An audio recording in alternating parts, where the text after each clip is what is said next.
What kind of man has everything and throws it away? What kind of man grows up with the religious education, very expensive training, culturally significant, well founded in his community, and then throws it away to speak dirty to drunk audiences? What kind of man has the power of the words, the magic of the rhythm, the accolades of millions, and throws it away to talk about our Lord Jesus Christ? What kind of man does these things, would you say? A wise man? A greedy man? A foolish man? Tonight, we have two fools that we'd like to talk with you about. We will leave you to decide which one is which in our story of, well, if I say it out loud, it goes into the internet. Which one is the true Jew? Welcome to the Mosaic Ark. Into the Ark. So are we qualified to talk about this? I mean, I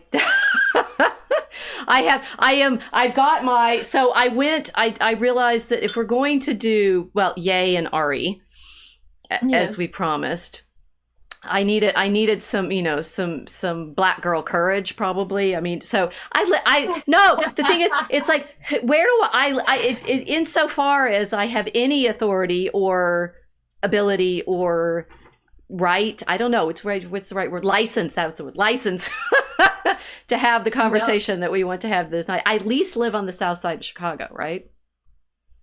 That's something, right? Yeah, you got the postcode. Oh, you got the postcode. I got the post. Well, yeah. So I mean, we're in the sort of Hyde Park is the most integrated neighborhood, I think, in the whole of the country. At least, I mean, it's sort of weirdly, like, if you look at our actual statistics, and parts of it are whiter than others, parts of it are blacker than others, but we are actually fairly mixed. And so, I have a good mixture of neighbors, so I can talk to them, right? And so I was going to say, what kind of cred do I have? Well, I realized I needed some wine because I ran out of my usual Vino Verde, which is my white girl drink that we get from Whole Foods. And so I went by the shop on the way home, and the store had, well, a whole rank of things that said black owned wineries, right? So I got my black girl magic, which promises that it's inspired by the magic and resilience of Black women to be enjoyed by all. So I hope the McBride sisters of California can keep me focused tonight, insofar as I can. Right? Yeah. Oh, come on! You got to give me your credentials. I can give you. So I live on the south side of Chicago. My credentials. I spent today asking a small select group of, I don't know, very small poll of maybe 2 or 3, asking some of my neighbors, like, what do you think about Ye? Because he's local, right? His mother. Yes. I was very excited to realize this. I am not a big. I know this will shock you all. I'm not a big rap fan. I know it's. What can I say? I like Johnny Cash and the Irish Rovers and medieval music, and I just haven't listened to much rap. But I was interested to learn that Ye's mother used to teach English not at the University of Chicago, but at one of our sister schools down further south, Chicago State, and she was head of the department there for a very long time, like 24 years. So I suppose I could say I have the authority to talk as if, Ye's a faculty kid. He doesn't quite present as one, right? But his facility with language and the beauty of his rhymes and puns and resonances and poetry. I mean, you can tell his mom taught English, yeah. Which we established last week was pirate speak. So. Yes, so he's fluent in pirate. Kanye is Ye. I'm trying to stay with Ye because I think it's a biblical name that he's really working off there. So but he understands the power of our pirate speak. I definitely get that. I've heard that in the interviews that I've watched him give in the last month or so. So that's cool. Well, that was part of the shock, was how he used that pirate language to phrase what he was doing. And he was brought in for questioning on how he phrased things, which was kind of an interesting thing, because for a moment everyone forgot that they were asking somebody who played with language for a living why he was phrasing things in this heated way and using hyperbolic language, not realizing that maybe this is a technique of getting the attention that he wanted on a particular problem or something, you know. I found that really interesting, that the artistic nature of what he does was forgotten about as soon as everybody decided to discuss his politics, instead of discussing what he was doing, which was more of a, I think, an art stunt. Well, certainly an art stunt, and we have some pictures to talk through, to think about exactly what kind of arts. But that he is in fact about language first. I mean, he was a rapper, and I was not going to pretend, because, you know, that would be insulting, I think. I was not going to pretend to have learned all of his rap music in the last month or so, because I haven't listened to it. It's not something that's in my memory. But well, and that's, you know, sort of, so it's interesting. But the people kept interviewing him, you know, be saying, "Oh, like, you're a great artist, you're a great artist," and most of the time I didn't feel like they knew the music any better than I do. Not all of them, right? But certainly some of the establishment characters, you know, saying, "Oh, you're a great artist, you're a great artist," and I felt like whatever they were talking about, it wasn't why he's a great artist. It was just, you know, like they say, "Oh, you know, you're either wealthy, or you've gotten a lot of attention, or you have good contracts," or there this kind of, why do we respect him? I mean, even to I think, to establish our conversation tonight, why are we talking about him if we weren't big fans of his previous work? You know, we've kind of learned who he is and the backstory. I mean, I had to like purposely memorize the names of his kids, because I haven't really been following their family drama. I've never watched an episode of anything with his ex-wife's. Well, I mean, I don't think he thinks of Kim as his ex, right? But his no longer cohabiting wife.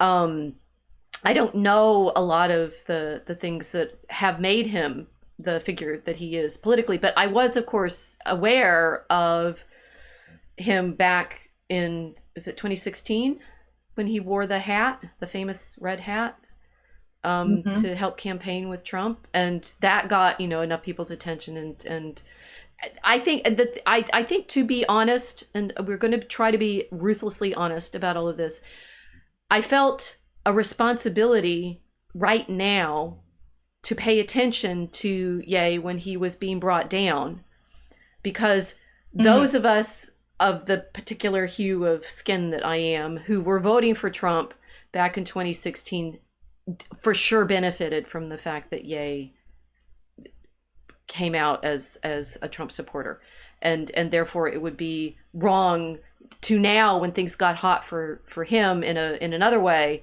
to suddenly go, "Oh, I don't know him," right? Classic Peter Cockcrow kind of problem. No, right? He was great when he was doing the Trump thing, and I have some more backstory too about, you know, like the Jesus thing and stuff like that. But now, oh no, if he said something that he loses his contracts for, and I think I saw something saying his net worth, because of the way these licensing agreements work and such, has gone from whatever billions it was to a mere few millions at the moment. You know, that whatever he was commercially has evaporated in the last month. Well, this is the problem with the celebrity culture, because instead of discussing human beings within your nation, you're discussing branding. Brand, that, you know, somebody becomes a brand when they become a celebrity. Right. You know, they're like mini corporations, and so he's changed his branding, or he's bad for somebody else's branding, and therefore he's depersonified and just treated as a sort of failed company. And it's like, okay, well, we've got to liquidate and now forget about this Kanye thing, instead of realizing that, no, there's a person talking. It's the artist is a person versus the corporate brand that is their name and what they can give to everybody else.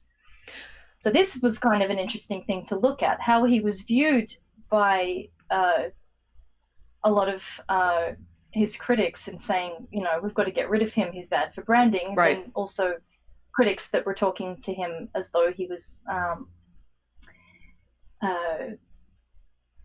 responsible for doing something other than performing the function of an artist, and not maybe seeing deeper into the kind of wording and phrasing that he was using and why he was doing what he was doing. Well, I mean, this is the sort of thing that what you've said right now about the brand is absolutely spot on, because of course the whole thing about the hat. I mean, so in my very informal poll of my neighbors today, it's like one of the people I asked, I said, so what do you think about Ye? And I mean, these are people more my age than, I don't know. I mean, Ye is, again, we're sort of talking about these people between your and my age, so it's an interesting kind of who's the fan base of these performers. But the people I was talking to were maybe a bit older than me, and so it was like, what do you think about him? And one of them said, these are both men, right? And one of them said, well, he went astray when he wore the hat. And I'm like, okay, we're in Obama country. that's not necessarily a surprise, right? It's like, okay, that makes sense. But the same person was saying, but he really went astray when he got involved with the Kardashians, because that is that celebrity culture that is not, I mean, I was curious about this. It was like, to the degree that he didn't actually grow up in the South Side. He grew up in like the West suburbs more than around where his mom was teaching. But, to the degree that he's local, how much do you see him as one of ours, in the sense of when I personally hear him talk, he sounds like this neighborhood, right? It's like the cadence of his voice, the kinds of expressions that he uses to make points and stuff. I mean, they're very, I'm like, yeah, I get it, right? Those look like expressions I would see people here use.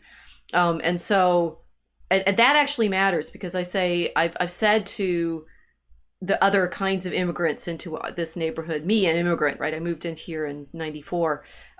These people in our neighborhood sound like my family. They sound like where my mom's family came from in Arkansas. They sound like Southerners, regardless of what color they are. Right. So there's a kind of layering of that. Anyway, so I'm asking the guys, and one of them saying, he got involved with those Kardashians, and that celebrity culture is the problem.